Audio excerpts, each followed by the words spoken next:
अब प्रस्तावना के ऊपर हम बात कर रहे हैं, तो संविधान में प्रस्तावना आया कहाँ से, ठीक है, इसको आपको ध्यान में रखना है, ठीक है। संविधान में प्रस्तावना की बात करेंगे तो अमेरिकी संविधान प्रस्तावना से शुरू होने वाला पहला संविधान था। मतलब सबसे पहले प्रस्तावना जो आपको देखा गया किसी देश के संविधान में, वो अमेरिकी संविधान में ही आपको देखने को मिलता है प्रस्तावना, ठीक है, ध्यान रखिए। तो अमेरिकी संविधान में सबसे पहले आपको क्या देखा गया, प्रस्तावना देखा गया। प्रस्तावना क्या होता है, ठीक है, प्रस्तावना की बात करेंगे तो इसमें संविधान का सारांश या सार शामिल होता है, ठीक है। जैसे आप कोई पुस्तक जब आप खरीदते हो तो पुस्तक में क्या क्या चीज है उसका प्रीफेस की बात करेंगे, आपको पहले ही दे दिया जाता है। मतलब आप पूरा पुस्तक को नहीं भी पढ़े, लेकिन शुरू का एक दो पेज जो दिया रहता है उसको आप पढ़ कर समझ जाते हैं पुस्तक कैसी होने वाली है, वही प्रस्तावना होता है। प्रस्तावना में पूरे संविधान का क्या होता है, सारांश होता है। अब प्रस्तावना को देख के कोई भी व्यक्ति समझ सकता है देश का संविधान कैसा है, ठीक है। इसमें वो आदर्श और आकांक्षाएं शामिल है जिनमें भारतीय राज्य की स्थापना की गई है। तो प्रस्तावना में आपको आदर्श और आकांक्षाएं भी आपको शामिल देखने को मिलती है जिन पर भारतीय राज्य की स्थापना की गई है। 13 दिसंबर 1946 को जवाहरलाल नेहरू ने संविधान सभा में उद्देश्य प्रस्ताव को प्रस्तुत किया था, ठीक है। उद्देश्य प्रस्ताव की बात करेंगे, नेहरू जी के द्वारा प्रस्तुत किया गया था संविधान सभा के सम्मुख। और कब प्रस्तुत की गई थी, 13 दिसंबर 1946 को प्रस्तुत की गई थी। कब प्रस्तुत की गई थी, 13 दिसंबर 1946। बिल्कुल ठीक है, 13 दिसंबर 1946 को मतलब क्या था, तो वहां पे उद्देश्य प्रस्ताव को प्रस्तुत किया गया था संविधान सभा के सामने। इसने संविधान निर्माण में संविधान सभा के सदस्यों के लिए मार्गदर्शक सिद्धांत के रूप में काम किया। किस में काम किया, तो मार्गदर्शन सिद्धांत के रूप में काम किया है। इसको भी आपको ध्यान में रखना है। तो प्रस्तावना की बात करेंगे तो प्रस्तावना अपने आप में बहुत ही ज्यादा महत्वपूर्ण है। सारांश प्रस्तावना, जब हमारा संविधान बन रहा था तो संविधान बनाने वाले जो हमारे संविधानविद जो थे, ठीक है, ध्यान में रखेंगे, उनके मार्गदर्शक के तौर पर मतलब प्रस्तावना ने काम किया, उनको रास्ता दिखाने के काम किया। अगर हम बात करेंगे प्रस्तावना को अपनाया कब गया, तो 22 जनवरी 1947 को मतलब क्या होता है, प्रस्तावना को क्या हुआ, अपनाया गया, ठीक है। कब अपनाया गया, 22 जनवरी 1947 को भारतीय संविधान की प्रस्तावना को अपना लिया गया। यह भी आपको ध्यान में रखिएगा, महत्वपूर्ण होती है, ठीक है। और प्रस्तावना को प्रस्तुत कब किया गया, उद्देश्य प्रस्ताव के तौर पे तो क्या बताएंगे, 13 दिसंबर 1946 को प्रस्तुत किया गया। अब 22 जनवरी 1947 को, ठीक है, भारतीय संविधान के प्रस्तावना को अपना लिया गया। प्रस्तावना की बात करें, प्रस्तावना भारत में संप्रभु, समाजवादी, पंथ निरपेक्ष, लोकतांत्रिक गणराज्य घोषित करती है। अब देखिए, भारत को संप्रभु बनाती है, मतलब भारत अपने किसी प्रकार के निर्णय लेने के लिए स्वतंत्र है। किसी भी देश के प्रति हम लोग रिस्पॉन्सिबल नहीं है, उनके प्रति हमारी जिम्मेदारी नहीं बनती है हम उनको जवाब दें। साथ में हमारा संविधान की बात करेंगे तो इसमें समाजवादी शब्द का उल्लेख आपको देखने को मिलता है प्रस्तावना में, जिससे हमारा देश किस प्रकार का है वो भी पता चलता है। साथ में आपको पंथ पेश भी है, साथ में आपको लोकतांत्रिक गणराज्य भी है। तो प्रस्तावना भारत को एक संप्रभु राष्ट्र, समाजवादी, पंथ निरपेक्ष और लोकतांत्रिक गणराज्य घोषित करती है। अब प्रस्तावना की बात करेंगे तो नेहरू जी के द्वारा 13 दिसंबर 1946 को जो उद्देश्य प्रस्ताव को प्रस्तुत किया गया, वही आपका प्रस्तावना का एक रूप आपको देखने को मिलता है, ठीक है। और इसे कब अपनाया गया, तो 22 जनवरी 1947 को अपनाया गया, ठीक है। अब देखेंगे प्रस्तावना के अनुसार भारत की प्रकृति कैसा, तो सबसे पहले संप्रभु, ठीक है। इस संप्रभु क्या होता है इसको जरा हम लोग समझते हैं। इस शब्द का अर्थ है भारत का अपना स्वतंत्र अधिकार, ठीक है। भारत का अपना स्वतंत्र अधिकार और किसी अन्य बाहरी शक्ति का हमारे प्रभुत्व नहीं है, और नहीं तो किसी बाहरी शक्ति के प्रति हमारी जिम्मेदारी बनती है, हम उनके प्रति हमारी जवाबदेही भी नहीं बनती है, ठीक है। तथा अपने मामलों का संचालन करने के लिए स्वतंत्र है, ठीक है, ध्यान में से रखेंगे। तो इस शब्द का अर्थ की बात करेंगे तो भारत का अपना स्वतंत्र अधिकार है और यह किसी अन्य बाहरी शक्ति का प्रभुत्व नहीं है, तथा अपने अन्य मामलों की बात करेंगे, अपने सारे मामलों को संचालन करने के लिए भारत क्या है, स्वतंत्र है, ठीक है। तो इस शब्द का संप्रभु का अर्थ आप लोग समझ गए। सिंपल शब्द में अगर कहेंगे तो भारत का अपना जो भी निर्णय लिया जाएगा उसके लिए हम लोग क्या है, स्वतंत्र है, ठीक है। दूसरा शब्द की बात करेंगे प्रस्तावना में जो आपको देखने को मिलता है उसको हम लोग बोलते हैं समाजवादी। इस शब्द का अर्थ लोकतांत्रिक तरीकों से समाजवादी लक्ष्यों की प्राप्ति है, ठीक है। मतलब किस तरीके से, लोकतांत्रिक तरीके से, लोकतांत्रिक समाजवाद को बढ़ावा देता है जो कि मिश्रित अर्थव्यवस्था में विश्वास रखता है, जहां निजी और सार्वजनिक दोनों क्षेत्र साथ साथ मौजूद है। ठीक है, यहाँ पे निजी क्षेत्र भी आपको देखने को मिलेगा, साथ में आपको कौन सा क्षेत्र, तो आपको सार्वजनिक क्षेत्र भी आपको देखने को मिलेगा। तो निजी क्षेत्र भी है और साथ में सार्वजनिक क्षेत्र भी है। अब जो निजी क्षेत्र और सार्वजनिक क्षेत्र जब आपस में जब काम करते हैं, ठीक है, तो वो कौन सा व्यवस्था होता है, मिश्रित अर्थव्यवस्था का एग्जाम्पल आपको भारत आपको देखने को मिलता है। ठीक है, महत्वपूर्ण है। तो लोकतांत्रिक तरीकों से समाजवादी लक्ष्यों की प्राप्ति करना, ऐसा नहीं कि समाजवाद को स्थापित करने के लिए कैपिटलिस्ट समुदाय जो है, अमीर लोग जो है, उनसे पैसा छीन कर उनको लूट कर गरीबों में बांट दे, वैसा नहीं है। ठीक है, लोकतांत्रिक तरीकों से समाजवादी लक्ष्यों की प्राप्ति करना, ये भारत का समाजवाद है। अब आते हैं पंथ निरपेक्ष। पंथ निरपेक्ष का अर्थ होता है भारत में सभी धर्मों को राज्य को समान सुरक्षा और समर्थन प्राप्त है। ठीक है, ध्यान में रखेंगे, तो बहुत महत्वपूर्ण है, इसको आपको ध्यान में रखना है। ठीक है, तो भारत के जो सभी धर्मों को क्या देखने को मिलता है, आपको सुरक्षा समर्थन, सॉरी, भारत के सभी धर्मों को सुरक्षा भी मिलेगा भारत में और साथ में उसका समर्थन भी मिलेगा। मतलब राज्य का कोई अपना धर्म नहीं है। ठीक है, state has no any religion. ठीक है, राज्य का कोई भी अपना धर्म आपको नहीं देखने को मिलता है, इसलिए भारत क्या धर्मनिरपेक्ष है। धर्मनिरपेक्ष का सिंपल मतलब ये होता है राज्य का कोई अपना धर्म नहीं। ठीक है, और सभी जो धर्म है उनको समान रूप से सुरक्षा भी मिलेगा, सम्मान भी मिलेगा, समर्थन भी मिलेगा, किसी भी धर्म के साथ किसी प्रकार की भेदभाव नहीं की जाएगी। अब आते हैं लोकतांत्रिक शब्द। इस शब्द का तात्पर्य है कि भारत के संविधान का एक स्थापित रूप है जो निर्वाचन में लोगों की इच्छा से अपना अधिकार प्राप्त करता है। लोकतांत्रिक क्या, अभी आपने देखा देश में चुनाव हुआ, क्या है, तो ये लोकतांत्रिक तरीके से ही तो देश में चुनाव हुई ना। सरकारें जो चुनकर आई अपने मन से तो नहीं आई है, लोगों ने सरकार को चुना है। मतलब भारत का संविधान का एक स्थापित हुए निर्वाचन में व्यक्ति लोगों की इच्छा को अपना अधिकार प्राप्त करता है। मतलब लोगों की जो इच्छा जो होती है उन्हें वो सरकार बनाती है, उनकी इच्छा को सभी लोगों के द्वारा मतलब क्या होता है, स्वीकार्य होता है, हर पार्टी के द्वारा स्वीकार होता है, हर व्यक्ति के द्वारा स्वीकार होता है, हर संस्था के द्वारा स्वीकार होता है। मतलब भारत में जो पावर ट्रांसफर जो होता है स्मूथली होता है। ऐसा नहीं कि कांग्रेस अगर जीत गया तो, सॉरी, बीजेपी अगर जीत गया तो कांग्रेस के समर्थक जो है सो बोलेंगे से नहीं, चुनाव गलत तरीके से, हम इसको नहीं मानते। जैसा कि आपने देखा यूनाइटेड स्टेट ऑफ अमेरिका में हुआ, जो कि ट्रंप के हारने के बाद वहां के लोगों एकदम मतलब व्हाइट हाउस का मतलब पूरा घेराव कर लिया। ठीक है, तो बहुत जगह पे पावर स्मूथली ट्रांसफर नहीं होता, लेकिन हमारे यहाँ पावर बहुत ही स्मूथली ट्रांसफर होता है। इसीलिए लोकतांत्रिक व्यवस्था का सबसे सुंदर रूप जो है हमारे यहाँ आपको देखने को मिलता है। अब आते गणतंत्र की बात करेंगे। गणतंत्र की बात करेंगे, जो राज्य का जो अध्यक्ष जो होता है, राष्ट्राध्यक्ष जो होता है, वो हमारे यहाँ राष्ट्रपति होते हैं। सरकार के प्रमुख प्रधानमंत्री है, राष्ट्र के प्रमुख राष्ट्रपति है। और इनका निर्वाचन किस प्रकार से होता है, तो इनका निर्वाचन अप्रत्यक्ष रूप से लोकतांत्रिक तरीके से होता है। ठीक है, मतलब इसमें जनता की डायरेक्ट इन्वॉल्वमेंट तो नहीं होती, लेकिन जनता के प्रतिनिधि इसमें पार्टिसिपेट करते हैं। जनता के प्रतिनिधि को तो जनता ही चुनते हैं। तो भारत के जो संवैधानिक प्रमुख जो राष्ट्रपति होते हैं वंशानुगत नहीं है, इनका चुनाव होता है। इसलिए भारत क्या है, भारत एक गणतंत्र है। समझ गए। अब देखिए संविधान का उद्देश्य की बात करेंगे, तो संविधान का उद्देश्य क्या है, स्वतंत्रता है। इसका अर्थ है व्यक्तियों की गतिविधियों पर प्रतिबंधों का अभाव है और साथ ही व्यक्तिगत व्यक्तित्व के विकास के लिए अवसर भी प्रदान करता है। अब स्वतंत्रता क्या है, अब यहाँ पे देखोगे से किसी भी व्यक्ति की गतिविधि पे किसी प्रकार का प्रतिबंध नहीं है। अगर आपको मन है अभी क्लास छोड़ के जाने का, आप जा सकते हैं। आपका मन है क्लास में आने का, आ सकते हैं।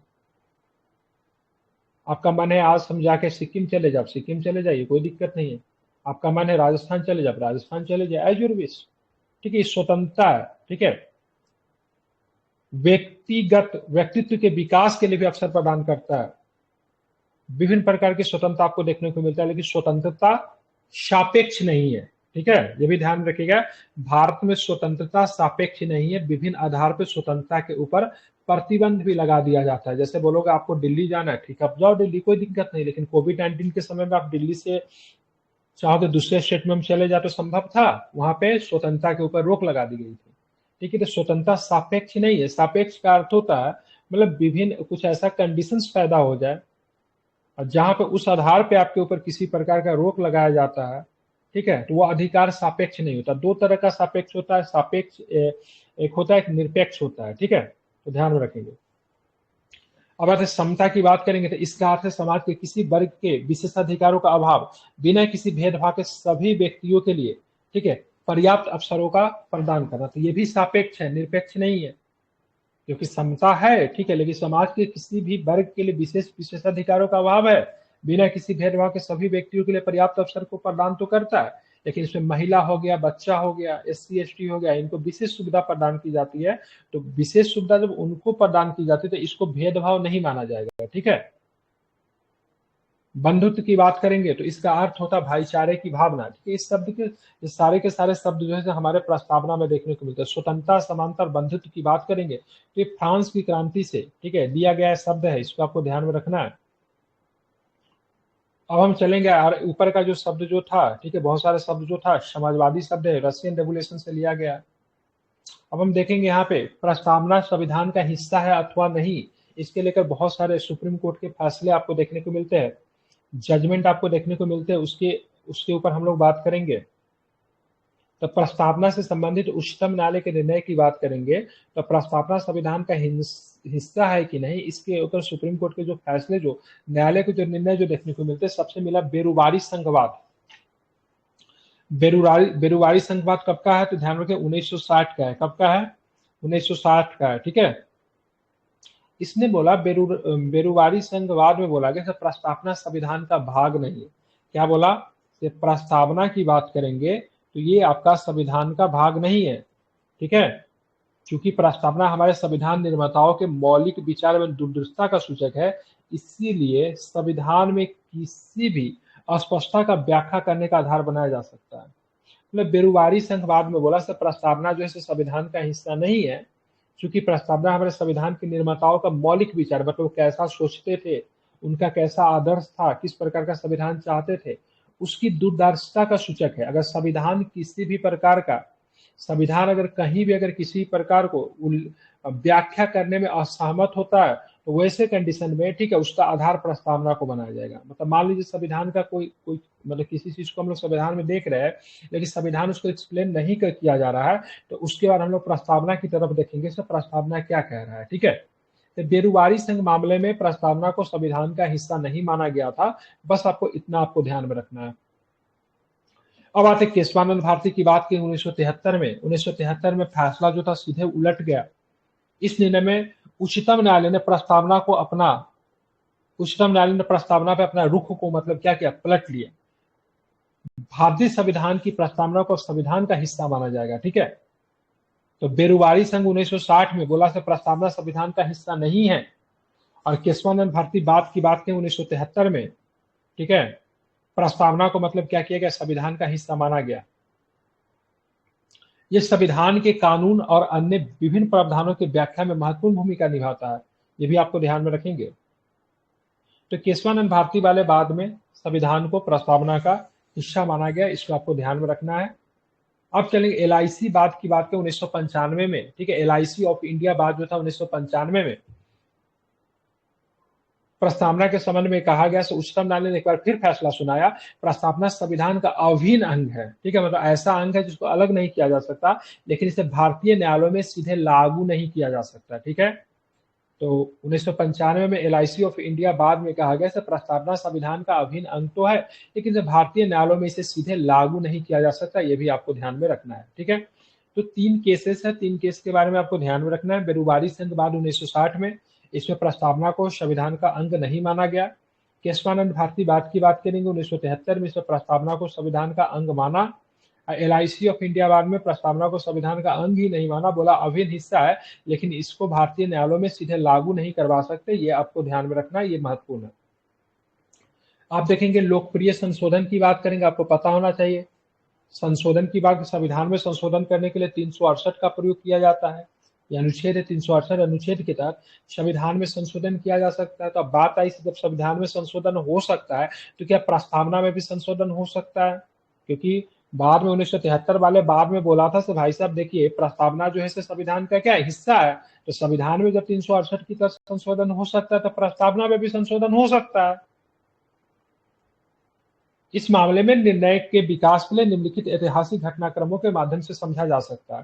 तो सबसे पहले बात करेंगे केशवानंद भारती बाद 1973 में, इस मामले में उच्चतम न्यायालय ने प्रस्तावना को क्या माना था, संविधान का हिस्सा माना था, इसलिए इसमें संशोधन किया जा सकता है, क्योंकि संविधान में जब आप संशोधन करोगे 368 के तहत, तो प्रस्तावना में भी संशोधन कर सकते हो, क्योंकि प्रस्तावना is the part of the Indian constitution, बशर्ते कि संविधान के मूल संरचना में कोई संशोधन न किया जाए। ठीक है, इसको बोलते हैं बेसिक एक्सेप्शन।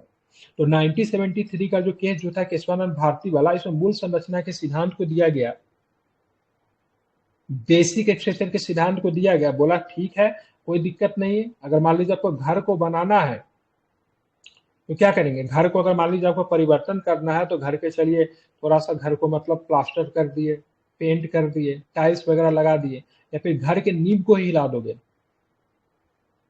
तो घर के नींव को नहीं हिलाना, अगर आप संशोधन कीजिए लेकिन अच्छे चीजों के लिए संशोधन किए, मतलब उसके प्रस्तावना में मजबूती मिलना चाहिए, न कि मतलब उसका बेसिक चीजों को आप हटा दे।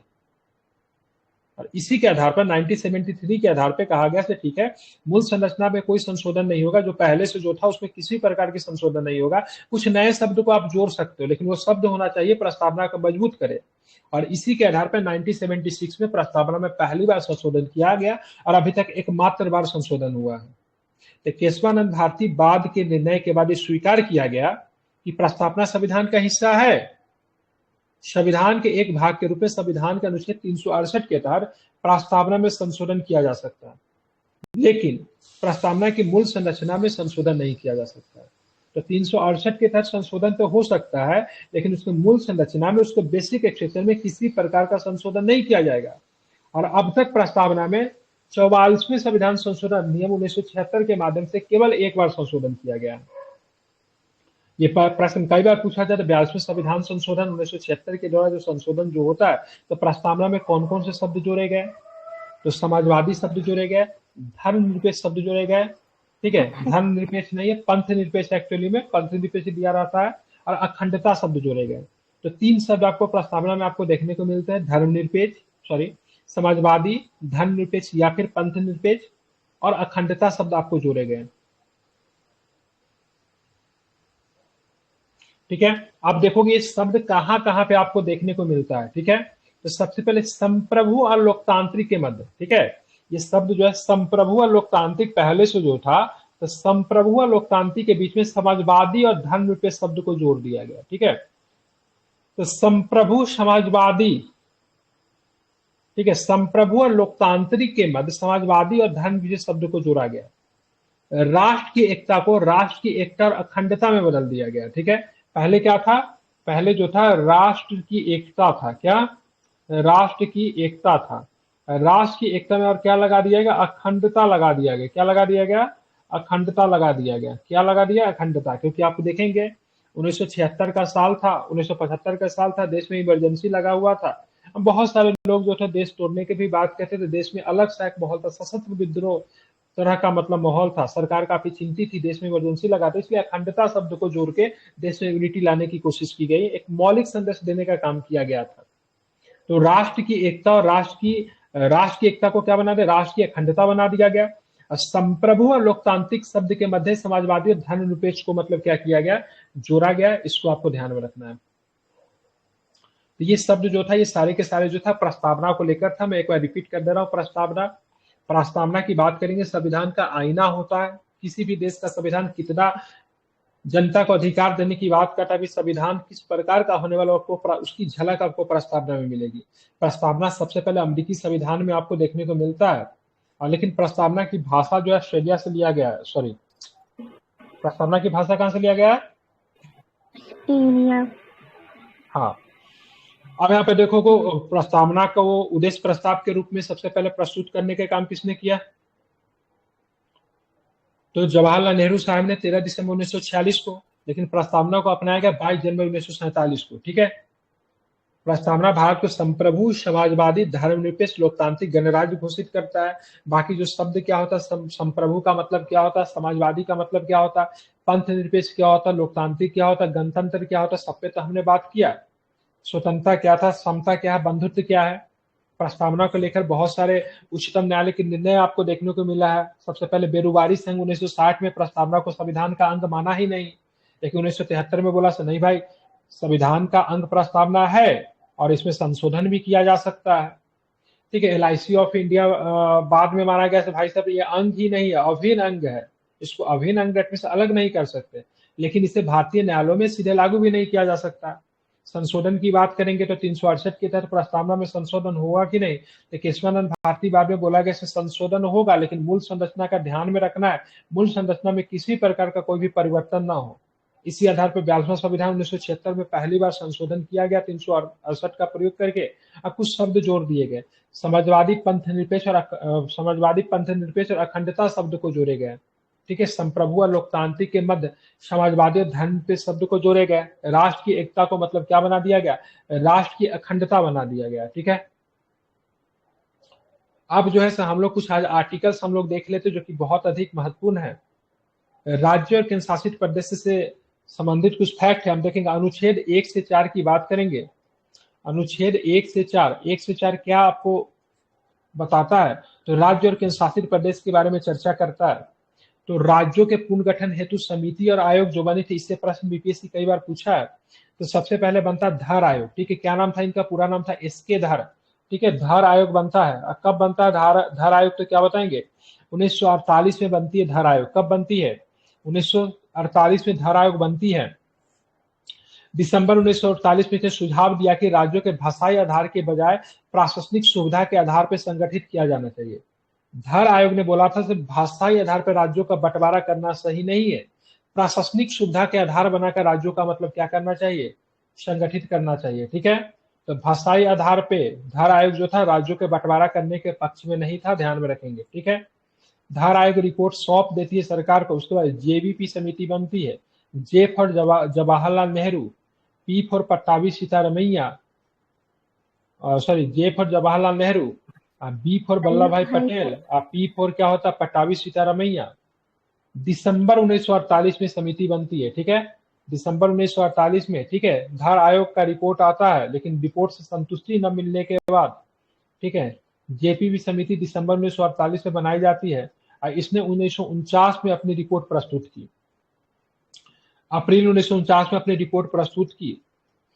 इसमें कौन कौन शामिल थे, तो जवाहरलाल नेहरू शामिल थे, वल्लभ भाई पटेल शामिल थे, पट्टाभी सीतारमैया शामिल थे। इसका कोई अध्यक्ष या संयोजक नहीं था। ठीक है। ध्यान में रखेंगे, इसका कोई अध्यक्ष और कोई संयोजक नहीं था, मतलब सब लोग समान रूप से काम कर रहे थे। हालांकि धर आयोग के अध्यक्ष की बात करेंगे तो इसके धर साहब थे। और इसने भी सेम चीज कहा कि भाई साहब राज्य पुनर्गठन के प्राथमिक आधार के रूप में भाषा को खारिज कर दिया। तो प्राथमिक आधार पे भाषा के रूप में मतलब राज्यों का पुनर्गठन करना बिल्कुल कहता था। मतलब जो इसके धर आयोग ने जो कहा उसी बातों का मतलब जेपीवी समिति ने भी उसी बातों की अनुशंसा की। ठीक है। बात फिर नहीं बनती है तो फिर से मतलब फजल अली आयोग आता है, महत्वपूर्ण है। दिसंबर 1953 में, ध्यान रखिए कब बनी थी फजल अली आयोग। फजल अली जो थे न्यायाधीश थे। ठीक है। बिहार में भी आई थिंक रहे थे। ठीक है। फजल अली बिहार के ही न्यायाधीश थे। ठीक है। रहे थे। 1953 में राज्य पुनर्गठन आयोग की स्थापना की गई।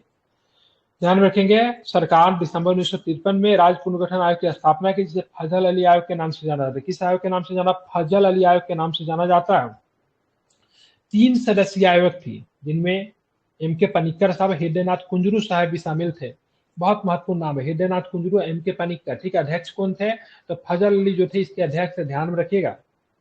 और 1953 में ये समिति बनी थी और 1955 में सरकार को इन्होंने रिपोर्ट दिया और कहा रिपोर्ट में क्या, आयोग ने राज्य पुनर्गठन के लिए 4 कारकों का मान्यता दी। 4 कंडीशन होना चाहिए, उस आधार पर राज्यों को पुनर्गठन कर सकते हैं। पहला वह भाषाई और सांस्कृतिक समानता होनी चाहिए, भारत की एकता और अखंडता का संरक्षण होना चाहिए, प्रशासनिक, वित्तीय और आर्थिक विचार होना चाहिए, योजना के माध्यम से लोगों को कल्याण का बढ़ावा होना चाहिए। 4 आधार बताए। कितने आधार बताए, 4 प्रमुख कारक बताया। पहला जो था भाषाई और सांस्कृतिक समानता की बात कर लेते हैं।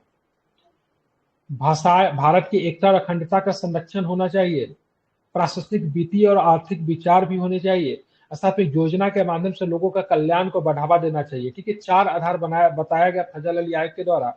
ये 1953 में बनी थी, 1955 में अपना रिपोर्ट देती है। ठीक है। और इसमें अध्यक्ष जो थे फजल अली साहब थे, एम के पनिक्कर और हृदयनाथ कुंजरू जो थे, इनके अन्य सदस्य शामिल थे। लेकिन 1953 में ही आप देखोगे, ठीक है, आंध्र प्रदेश के क्षेत्र में श्री रामालुलू जी की बात करेंगे तो वह मतलब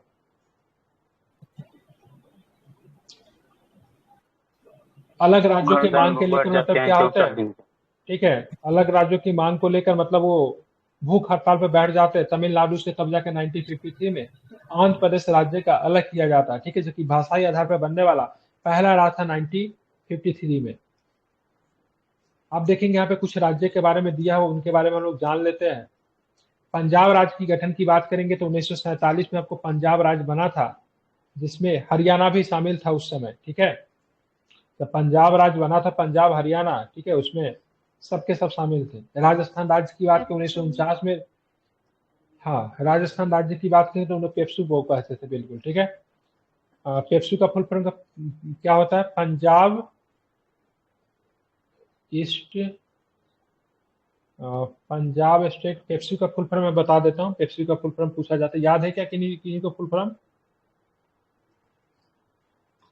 याद है क्या पेप्सी का, ठीक है। उसको Patiala and east Punjab state union होता है, ठीक है, क्या होता है, Patiala and east Punjab state union होता है, ठीक है, ध्यान में रखेंगे, ठीक है। उसको पेप्सू बोलते थे। असम की बात करेंगे 1950 में असम राज्य बना। बिहार की बात करेंगे तो बिहार भी 1950 में बना, ठीक है। ओडिशा भी 1950 में, पश्चिम बंगाल भी 1950 में है, उत्तर प्रदेश भी 1950 में, मध्य प्रदेश भी 1950 में, आंध्र प्रदेश एक नया बना था भाषाई आधार पे 1953 में बना था। तो भाषाई आधार पे बनने वाला पहला राज्य की बात करेंगे आंध्र प्रदेश ही था। उसके बाद कर्नाटक, केरल, तमिलनाडु, ये ठीक है 1956 में, ध्यान में रखेंगे 1956। कर्नाटक का भी, केरल का भी, तमिलनाडु का स्थापना वर्ष 1956 है। गुजरात का स्थापना वर्ष 1960 में महाराष्ट्र से अलग करके गुजरात को बनाया गया था, ध्यान में रखिएगा, महत्वपूर्ण है। नागालैंड को बात करें 1963 में बना था, असम से अलग हुई थी नागालैंड। पंजाब से हरियाणा अलग हो गई 1966 में, ठीक है, और 1971 में, ठीक है। हिमाचल प्रदेश की बात करेंगे तो ये भी आपका पंजाब का हिस्सा हुआ करता था, हिमाचल प्रदेश, ये भी 1971 में क्या होती है, अलग होती है। मणिपुर, मेघालय और साथ में क्या त्रिपुरा, ठीक है, तीनों के तीनों राज्य का क्या होगा तो 1975 होगा। सिक्किम की बात करेंगे तो 75 होता है, जानते ही है, सिक्किम कभी हमारा हिस्सा नहीं हुआ करता था, लेकिन सिक्किम का भारत में विलय किया गया था, ठीक है। अब तीन राज्य का 1987 है, अरुणाचल प्रदेश, मिजोरम, गोवा, तीनों का ध्यान रखिएगा 1987 है, इसका 1987 है। तीन राज्य का 1972 है, मेघालय, त्रिपुरा और मेघालय, त्रिपुरा और मणिपुर, ठीक है, इसका 1972 है। अब चलेंगे 2000 वाले भी आपको तीन राज्य आपको देखने को मिलेंगे, छत्तीसगढ़, उत्तराखंड और झारखंड, ठीक है।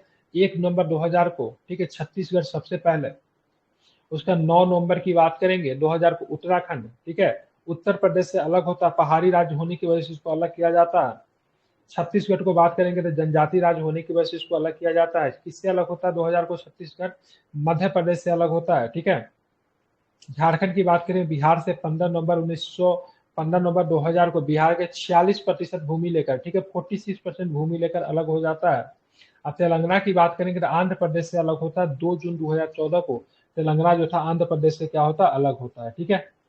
ये सारे के सारे राज्य बनने का क्रम है, इसको एक बार आप लोग ध्यान में रखिएगा, बाकी इसमें कुछ महत्वपूर्ण नहीं है। अब हम देखेंगे कुछ केंद्र शासित प्रदेश की बात करें, अंडमान निकोबार द्वीप समूह, ठीक है, इसकी राजधानी आपको पोर्ट ब्लेयर आपको देखने को मिलेगी। गठन का वर्ष है 1956।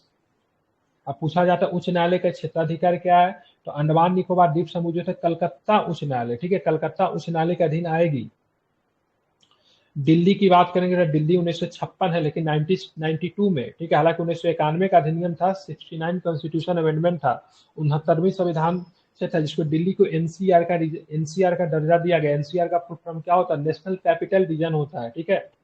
तो 1992 में दिल्ली को राष्ट्रीय राजधानी क्षेत्र दिल्ली के रूप में पुनः नामित किया गया, ठीक है। 1992 में, हालांकि एक्ट की बात करेंगे तो 69वां संविधान संशोधन था, ये 1991 का ही था, लेकिन ये दर्जा 1992 से मिलता है। और दिल्ली एक ऐसा है जहां पे आपको district court, high court, supreme court सब मिलेगा। इसका क्षेत्राधिकार की बात करेंगे तो दिल्ली उच्च न्यायालय ही है। लक्षद्वीप की बात करेंगे, राजधानी कवारत्ती हो जाएगी, ठीक है, 1956 में स्थापित की गई थी। केरल उच्च न्यायालय आपको देखने को मिलता है यहाँ पे। अब आते चंडीगढ़, चंडीगढ़ की स्थापना फिर 1966 में हुआ था, ठीक है, पंजाब से अलग हुआ था चंडीगढ़। हरियाणा भी ध्यान रखें, हालांकि चंडीगढ़ को दोनों का संयुक्त राजधानी बना दिया गया, पंजाब और हरियाणा का। और पंजाब और हरियाणा उच्च न्यायालय आपको यहाँ पे देखने को मिलता है, ठीक है, पंजाब और हरियाणा उच्च न्यायालय का क्षेत्राधिकार आपको यहाँ पे देखने को मिलता है, ठीक है। अब आते हैं दादर एवं नगर हवेली दमन दीव। ठीक है, बड़ा इंपॉर्टेंट है। इसमें 3 राज्य मिला, दादर एवं नगर हवेली और दमन द्वीप को मिला दिया गया, इसकी राजधानी दमन को रखा गया। दादर एवं नगर हवेली 1962 में पुर्तगालियों की बस्ती थी ये। दमन द्वीप की बात करेंगे, फिर पुर्तगाली की बस्ती था 1962 में। वर्ष 2019 में इसका एक केंद्र शासित प्रदेश के रूप में गठन कर दिया गया। ठीक है, तो दादर नगर हवेली 1961, दमन और दीव 1962 और दोनों को मिलाकर क्या बना दिया गया, तो दादर एवं नगर हवेली और दमन दीव बना दिया गया 2019 में। और किस न्यायालय के अधीन आता है, बॉम्बे उच्च न्यायालय के अधीन आता है। ये सब कई बार पूछा जाता है। ठीक है, पुडुचेरी की बात करेंगे तो 1962 में, और किस में आता है, तो मद्रास उच्च न्यायालय के अधीन आपको पुडुचेरी आपको देखने को मिलता है। आप चले गए जम्मू और कश्मीर के बारे में, तो आप लोग के सामने की घटना है। 2 राजधानी इसका हुआ करती थी, ग्रीष्मकालीन श्रीनगर थी और शीतकालीन जम्मू थी। 2019 में जम्मू और कश्मीर पुनर्गठन बिल आता है, उसके बाद जम्मू और कश्मीर और साथ में लद्दाख को अलग कर दिया जाता है 2019 में ही।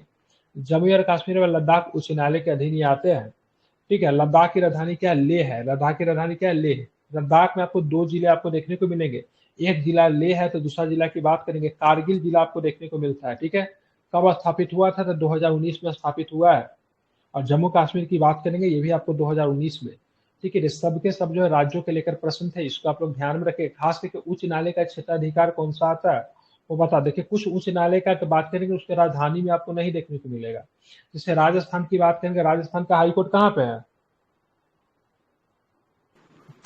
जोधपुर। हाँ बिल्कुल, वहां पे नहीं। असम का गुवाहाटी में आपको दिखेगा। ओडिशा का भुवनेश्वर में नहीं। ओडिशा का कहाँ पे बताइए, इसका भी राजधानी में नहीं कटक। है। ओडिशा का कटक, ओडिशा का कटक है। पश्चिम बंगाल को राजधानी में है। ठीक है, उत्तर प्रदेश का फिर आपको राजधानी में नहीं, कहाँ पे मिलेगा, इलाहाबाद में आपको मिलेगा। ठीक है, उत्तराखंड का मध्य नैनीताल। प्रदेश, हाँ ठीक है, उत्तर प्रदेश का। मध्य प्रदेश का भी आपको राजधानी में नहीं मिलेगा। मध्य प्रदेश के कहाँ पे है, जबलपुर में है ना। ठीक है, गुजरात का भी गांधीनगर में नहीं मिलेगा। गुजरात के कहाँ पे मिलेगा, गुजरात का हाईकोर्ट, अहमदाबाद। हाँ ये सब का अलग अलग है। इसको सभी लोग क्या कीजिएगा, देख लीजिएगा, कभी कभी पूछ देता है। ठीक है, तो फिर दिक्कत नहीं आनी चाहिए। इसको आसान क्वेश्चन है, ये सब दिक्कत नहीं होगा। ठीक है, अब बहुत सारे राज्यों के मिला के आपको एक ही जगह पे भी आपको देखने को मिलता है। ठीक है, चलिए इसको ध्यान में रखिएगा। अब हम लोग चलेंगे नागरिकता। ठीक है, 2 आर्टिकल्स को खत्म करते हैं, थोड़ा सा नागरिकता भी आज हम लोग पढ़ लेते हैं। ठीक है, अब देखिए नागरिकता थोड़ा सा बड़ा होगा, आई थिंक नहीं, ज्यादा नहीं है। ठीक है, शॉर्ट में खत्म किया क्योंकि शॉर्ट नोट्स है ना, ये रिवीजन के लिए बनाया गया, तो ज्यादा कुछ नहीं दिया गया। ठीक है, नागरिकता की बात करेंगे तो संविधान का अनुच्छेद 5 से लेकर 11 तक नागरिकता को प्रावधान करता है। ठीक है, 5 से लेकर 11 तक आप देखोगे तो क्या मिलेगा आपको, नागरिकता मिलेगा। ठीक है, नागरिकता से तात्पर्य एक संप्रभु देश कानूनी सदस्य देश के नागरिक के रूप में किसी व्यक्ति का विधिक स्थिति है। ठीक है, तो नागरिकता से क्या जानते हो, नागरिकता से तात्पर्य एक संप्रभु देश के कानूनी सदस्य या देश के नागरिक के रूप में किसी व्यक्ति की विधिक स्थिति। ठीक है, और भारत में किस प्रकार की नागरिकता, तो भारत में सिंगल सिटीजनशिप पाया जाता है। कहां से लिया है हमने, तो भारत नागरिकता को यूके से ऑब्जर्व किया। कहां से, यूके से। नागरिकता बात करेंगे रंगदान किस सूची में आएगा, तो नागरिकता संघ सूची में आता है। ठीक है, इसलिए जनगणना कराने की जिम्मेदारी केंद्र सरकार की होती है और केंद्र सरकार के गृह मंत्रालय जनगणना करवाती है। ठीक है, तो नागरिकता जो है संघ सूची का विषय है। नागरिकता शब्द को संविधान में स्पष्ट रूप से परिभाषित नहीं किया गया। जब स्पष्ट रूप से जब परिभाषित नहीं किया गया तो किसका काम बढ़ जाएगा, संसद का काम बढ़ जाता है। इसलिए संसद ने 1955 में 1955 में नागरिकता अधिनियम लेकर आया। इसी अधिनियम में बार बार संशोधन आपको देखने को मिलता है। तो एग्जाम में प्रश्न पूछा जाएगा कब कब संशोधन हुआ, तो उससे पूछा जाएगा। इसको जरा हम लोग समझते हैं। संविधान इसके ऊपर मौन है, क्योंकि नागरिकता क्या है, नागरिकता एक जीवंत चीज है, बदलने वाला चीज है, परिवर्तन होने वाला चीज है। तो ऐसे कंडीशन में संविधान इसको स्पष्ट रूप से परिभाषित नहीं करता। इसलिए संसद का अधिनियम जो है 1955 आपको ध्यान में रखना है। लेकिन अनुच्छेद 5 से लेकर 11 संविधान के प्रारंभ के समय नागरिकता से संबंधित प्रावधानों का रूपरेखा प्रस्तुत करती है। किस समय, प्रारंभ के समय में, शुरू में जिस समय संविधान बना। नागरिकता अधिनियम 1955 संविधान के लागू होने के बाद नागरिकता के अर्जन एवं पर्यवसान का प्रावधान करता है। नागरिकता किस प्रकार से प्राप्त कर सकते हैं और नागरिकता किस प्रकार से छोड़ सकते हैं। नागरिकता आप छोड़ भी सकते हो, नागरिकता आपकी जा भी सकती है, नागरिकता आपसे छीनी भी सकती है। एक तो चली भी जाएगी, छीनी जाएगी, और नागरिकता आप छोड़ भी सकते हो। ठीक है, आप देखेंगे नागरिकता अर्जन क्या है। नागरिकता की बात करेंगे, नागरिकता अर्जन कैसे करोगे, तो आप जन्म से भारत के नागरिक हो सकते हैं, वंश के द्वारा भारत के नागरिक हो सकते हैं। ठीक है, मतलब आपके कोई भी दादा परदादा कोई भी होंगे, उनके आधार पर पंजीकरण। अब भारत में मान लीजिए कोई विदेशी है, बहुत सालों से रह रहा है, तो उसने पंजीकरण के मार्फत भारत का नागरिकता ले लिया। देशीयकरण के द्वारा भी हो सकता है, और क्षेत्र के समावेश होने से, जैसे सिक्किम की बात करें 1975 में सिक्किम भारत का हिस्सा बना, तो सिक्किम के जो नागरिक जो थे कुछ प्रक्रिया के बाद भारत के नागरिक भी वो भी कहलाए। परित्याग करने की क्या तरीका है, त्याग कर सकते अपने नागरिकता को, आपने छोड़ दिया नागरिक को, तो आपको नहीं रखना भारत का नागरिकता, किसी अन्य देश के नागरिक को नागरिकता को आपने स्वीकार कर लिया, अमेरिका के नागरिक बन गए तो भारत की नागरिकता आपकी चली जाएगी, त्याग हो गया। आपको नागरिकता से वंचित किया जा सकता है। ठीक है, कुछ ऐसे आधार होते हैं जहाँ पे आप वंचित हो सकते हैं और साथ में आपकी नागरिकता समाप्त भी हो सकती है। ठीक है, तो नागरिकता अर्जन करने के 5 तरीके हैं, छोड़ने के 3 तरीके हैं, इसको भी आपको ध्यान में रखना है। ठीक है, तो 5 प्राप्त करने के हैं, छोड़ने के क्या है, 3 तरीके हैं। अब देखिए पहला जो था, कुछ बातें उसको जरा हम लोग समझते हैं। वंश के आधार पे नागरिकता किस प्रकार से प्राप्त होगी उसको जरा समझते हैं। जन्म से तो कोई दिक्कत नहीं, भारत में आपने जन्म लिया तो भारत के नागरिक हैं, मैटर नहीं करता है। लेकिन वंश के आधार पे किस प्रकार से नागरिकता मिलेगी उसको जरा हम लोग समझ लेते हैं। तो 26 जनवरी 1950 या उसके बाद भारत के बाहर पैदा हुआ व्यक्ति वंश के आधार पर भारत का नागरिक है, यदि उसके पिता जन्म के समय भारत के नागरिक हो। मान लीजिए कोई व्यक्ति का जन्म 26 जनवरी 1950 या उसके बाद भारत के बाहर अगर वो पैदा हुआ है, तो व्यक्ति वंश के आधार पर भारत का नागरिक है, यदि उसके पिता जन्म के समय भारत के नागरिक थे। ठीक है, 26 जनवरी को या फिर उसके बाद की बात हो रही है। ठीक है, अगर वो व्यक्ति अगर भारत के बाहर अगर पैदा लिया है, उस समय उसके पिताजी अगर भारत के नागरिक है, तो वो भी व्यक्ति भारत का नागरिक होगा। दूसरा इसमें संशोधन आपको देखने को मिला 1992 में, 10 दिसंबर 1992 या उसके बाद, लेकिन 3 दिसंबर 2004 के पहले भारत के बाहर पैदा हुआ व्यक्ति, यदि उसके माता पिता में से कोई भी जन्म से भारत का नागरिक है, तो वो उसको भी नागरिकता मिल जाएगी। शुरू में क्या था, केवल पिता था, लेकिन बाद में माता पिता दोनों कर दिया गया। ठीक है, समझ रहे हैं ना। कब, 26 जनवरी 1950 वाला जो कैटेगरी जो था उसमें पिता की बात थी, लेकिन 10 दिसंबर 1992 या उसके बाद, लेकिन 3 दिसंबर 2004 से पहले अगर कोई व्यक्ति भारत से बाहर पैदा लेता है, लेकिन उस दौरान जिस समय वो पैदा लेता है उस दौरान उसके माता पिता में से कोई भी अगर जन्म, माता पिता में से किसी का भी जन्म अगर भारत किसी के पास अगर भारत की नागरिकता होगी, तो व्यक्ति भी भारत का नागरिकता उसको मिल जाएगा। तीसरा, देशीयकरण के परिणाम स्वरूप। देशीयकरण के परिणाम स्वरूप किसी व्यक्ति का कैसे नागरिकता मिलेगा। एक व्यक्ति देशीयकरण द्वारा नागरिकता प्राप्त कर सकता है यदि वो सामान्य रूप से 12 वर्ष हो, 12 आवेदन की तारीख से 12 माह, कुल मिलाकर 11 वर्ष से, ठीक है, भारत का निवासी हो। मतलब देखिए, सबसे पहले वो 11 साल से कंटिन्यू भारत में रह रहा है। ठीक है, 11 साल उसके पूरे हो गए, अब उसने आवेदन दे दिया, और 1 साल और वो भारत में अगर रह गया, तो कितना, 11 साल इधर, 1 साल 12 साल हो गया। तो देशीयकरण के परिणाम स्वरूप किसी व्यक्ति को नागरिकता मिलेगी और 12 वर्षों तक, ठीक है, आवेदन की तारीख से 12 माह, ठीक है, आवेदन की तारीख से 12 माह और कुल मिलाकर 11 वर्ष से भारत का निवासी रहा हो। नागरिकता अधिनियम की 3री अनुसूची में निहित सभी योग्यताओं को पूरा करता है। अब ऐसा नहीं से नागरिकता ये 12 साल से भारत में रह रहे हो, ठीक है, लेकिन और भी कुछ कंडीशंस है, उसको भी मतलब फुलफिल करना चाहिए, उसके बाद उस व्यक्ति को भारत का नागरिकता दे दिया जाएगा। त्याग द्वारा नागरिकता कैसी जाएगी, तो पूर्ण आयु और क्षमता वाला भारत का कोई भी नागरिक अपनी भारतीय नागरिकता त्यागने की घोषणा कर सकता है। ध्यान रखिएगा, इसमें पूर्ण आयु होना चाहिए। पूर्ण आयु मतलब क्या, मतलब 18 साल की आयु है, साथ में आपका क्षमता भी होना चाहिए, मतलब आप स्वच्छ व्यक्ति हो, आपका मानसिक विक्षिप्त न हो, पागल नहीं हो आप।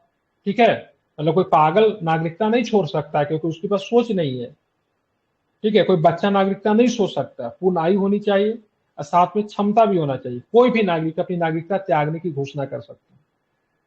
समाप्ति कैसे होगी, जब कोई भारतीय नागरिक स्वेच्छा से किसी अन्य देश की नागरिकता को धारण अगर कर लेगा, तो उसकी भारतीय नागरिकता स्वतः ही समाप्त हो जाएगी।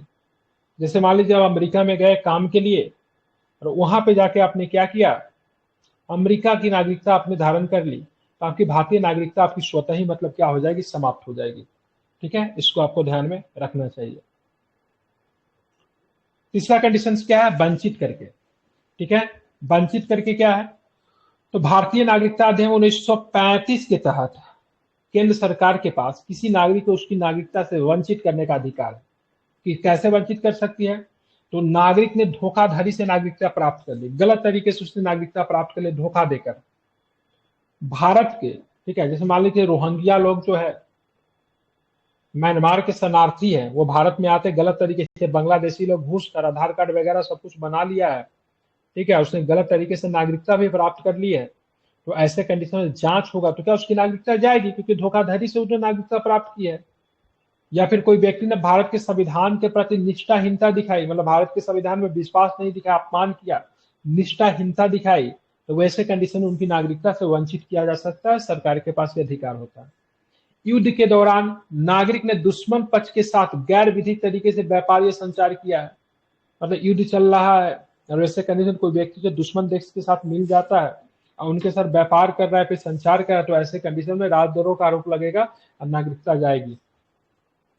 नागरिक पंजीकरण या देशीयकरण के 5 वर्ष के भीतर किसी भी देश में 2 वर्ष के लिए कैद रहा हो। ठीक है, आपने पंजीकरण या फिर देशीयकरण के आधार पर आपने नागरिकता ली, लेकिन किसी देश में अगर आप 2 वर्ष से अधिक तक अगर कैद रहे हैं तो आपकी नागरिकता चली जाएगी। ठीक है, या फिर लगातार आप 7 वर्षों से भारत से बाहर रह रहे हैं। ठीक है, 7 वर्ष से लगातार भारत से बाहर है, भारत से आपको किसी भी प्रकार से कोई भी मतलब नहीं है, तो ऐसे कंडीशन में भी आपकी नागरिकता जाएगी। ठीक है, अगर आप देश में लगातार 7 वर्ष से आप बाहर अगर रहे हैं तो। ठीक है, ध्यान में रखना है।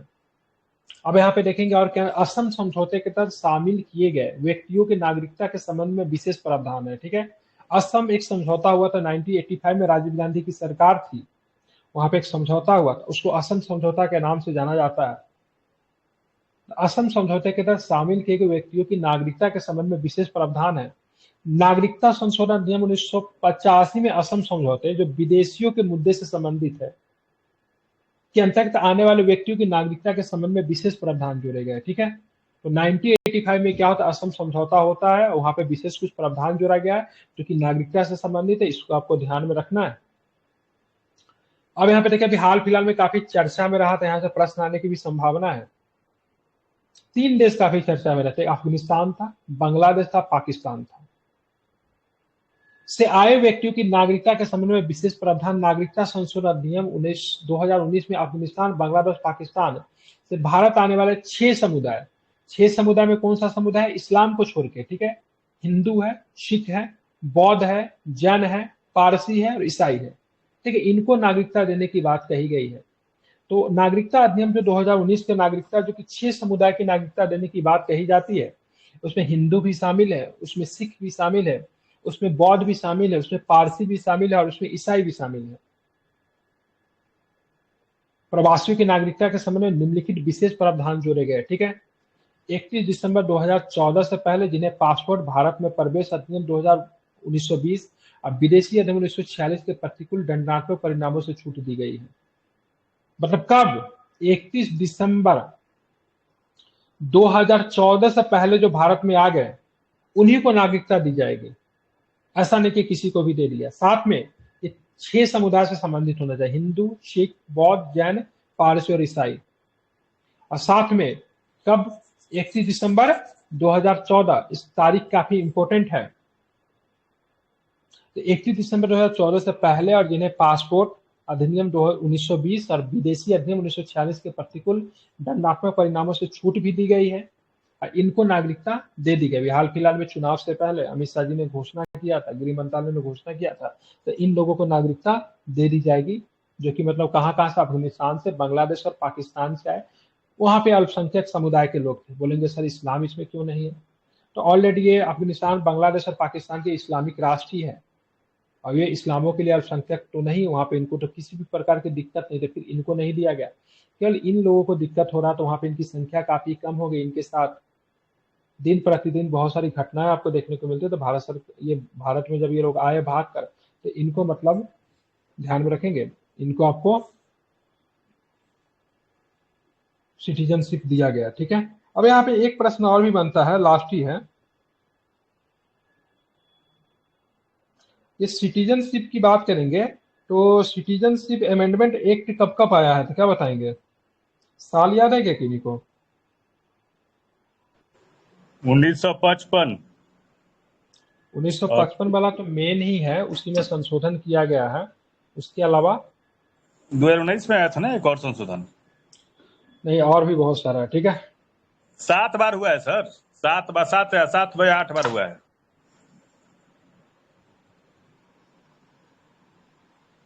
देखिए सबसे पहले बात करेंगे तो सिटीजनशिप अमेंडमेंट एक्ट की बात करेंगे तो आपको ध्यान में रखना है सबसे पहले तो 1935 का तो सबसे इम्पोर्टेंट ही है। ठीक है, टोटल 6 बार हुआ है। कितने बार हुआ है? टोटल 6 बार आपको देखने को मिलता है। और सबको संशोधन किसमें किया गया? तो 1955 वाले में ही सबको मतलब क्या किया गया है, सबको संशोधन किया गया 1955 वाले में। अब बोलोगे सर कब कब हुआ है, तो मेन तो है 1955 वाला सबसे मेन है। ठीक है, इसमें किसी प्रकार की दो राय नहीं है।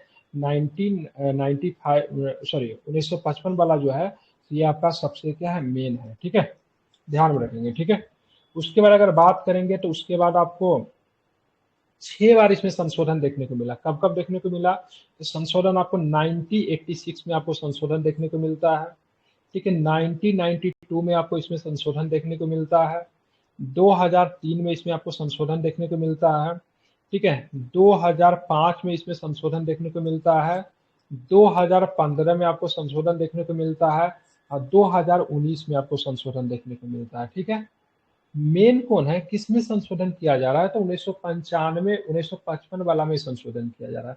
1986 में, 1992 में, 2003 में, 2005 में, 2015 में और 2019 में। ठीक है, कितने बार संशोधन हुआ? 6 बार संशोधन। इसको आप संशोधन नहीं कह सकते क्योंकि ये अधिनियम है। क्या है? अधिनियम है, एक्ट है। इसी में तो संशोधन किया जा रहा है ना। संशोधन किस में हो रहा है? इसी में तो संशोधन हो रहा है। संसद के द्वारा पारित अधिनियम है, इसमें संशोधन किया गया 86 में, 92 में, 2003 में, 2005 में, 2015 में और 2019 में किया गया। ठीक है, तो महत्वपूर्ण है, इसको लिख लीजिए, पूछा भी जा सकता है कितने बार संशोधन हुआ है। तो टोटल 6 बार संशोधन हुआ है। किसमें हुआ था? 1955 के नागरिकता अधिनियम में संशोधन हुआ है। ठीक है, कल के क्लास में हम लोग पढ़ेंगे मौलिक अधिकार, जो कि अनुच्छेद हम लोग देखेंगे 12 से लेकर 35 तक।